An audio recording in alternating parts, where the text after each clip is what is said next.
My name is Mick. I teach at Martin Collegiate, and I teach senior science.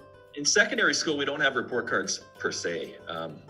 We had, I guess, grade reports earlier in my career, but I do adult ed at night school too, and especially there, we don't have grade reports. And now in school, we don't have, in high school anyways, we don't have report cards per se. So really what it is just an ongoing grade book database where I enter the marks, parents can access it, students can access it, learning resource teachers and other people, stakeholders in the child's education can access it.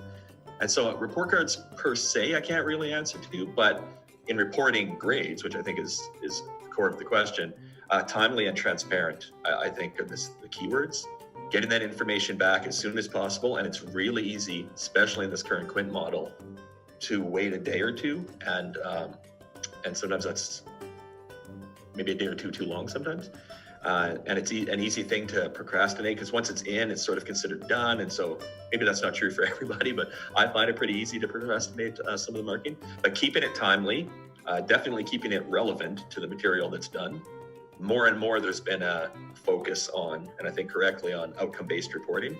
And so for every assignment that I report, not just me, we've all been asked to do this, I include what curriculum outcome in the description of the assignment on gradebook it relates to. So, we're not just extracting DNA because it's cool and gross, but because it satisfies this outcome of the curriculum. And also transparency, knowing, I'm not much of a believer, and I certainly am not judging anybody that feels otherwise. I'm not much of a believer in surprise tests or pop quizzes. I want the students to know in advance when the test is, what it's on, both to reduce stress, I guess, but also to make it a fair test. I'm not trying to assess necessarily what they know right now from memory.